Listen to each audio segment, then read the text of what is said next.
بڑا علم ہوتا ہے نا لوگوں کے پاس، تو ڈیسائیڈ نہیں کرنا، بیٹھیں گے تو فر بات جاری ہو جائے گی۔ کہنے لگا نہیں وہ، میں نے کہا خدا کے بندے کہتے ہو لوگ آخر میں آتے ہیں، تم بتاؤ تم تو تیاری آخر میں شروع کرتے ہو، کچھ خدا کا خوف کریں بھائی۔ ایک استاد ہوتا ہے ایک پرجوش، امام مالک کے شاگرد فرمانے لگے کہ ہمارے استاد پڑھانے میں بڑے باذوق تھے، ان کا جذبہ رہتا تھا پڑھانے کا، اور کتاب سے وابستہ رہتے تھے، پڑھنا پڑھانا مسائل دریافت کرنا، یہ شعبہ ہے نا جی ہمارا۔ جس طرح آپ جس شعبے سے وابستہ ہیں، تو اگر آپ اس کو چھوڑ دیں گے نا، فزکس کا استاد بھی کہتا ہے کہ اگر رات کو میں خود پڑھوں گا نہیں تو سویرے پڑھا نہیں سکوں، تو اگر آپ وابستہ نہیں نہ رہتے اپنے شعبے کے ساتھ، نئی نئی چیزیں پیدا ہوتی ہیں، جدت آتی ہے، تو آپ کو جوش ہی نہیں ہے اس شعبے کا، تو پھر بات کیسے آگے بڑھے گی؟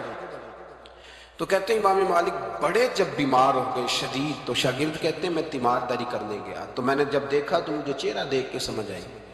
کہ امام مالک کا آخری وقت ہے، بڑے کمزور ہو گئے، اور معدے میں اور پیٹ میں اتنی تکلیف تھی کہ انہیں دودھ پلایا جا رہا تھا چمچ کے ساتھ، پیالے کے ساتھ، صرف دودھ پی سکتے تھے، کمزور ہو گئے۔ فرماتے میں جا کے بیٹھا، زندگی میں کبھی ایسا نہیں ہوا تھا کہ میں جاؤں اور امام صاحب کسی دینی مسئلے پر مجھ پر گفتگو نہ کریں، لیکن آج میرے دل میں خیال تھا کہ اب تو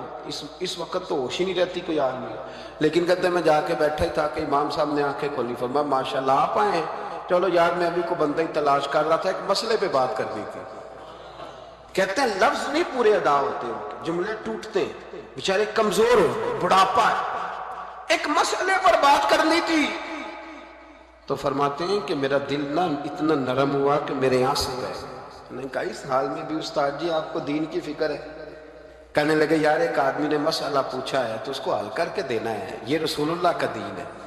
علماء کی ذمہ داری ہے آسان کر کے لوگوں تک پہنچائیں، ہر آدمی اس تک رس، تو میں نے وہ دینا ہے، یہ میری وفا ہے اپنے مذہب کے ساتھ، آخری دم تک دینا، میں اپنی حیاتی تو قربان تھی وہاں، میری محمد پکیندے گزر گئی، یہ کرنا ہے کام، لوگوں کو آسان کر کے دین پہنچانا۔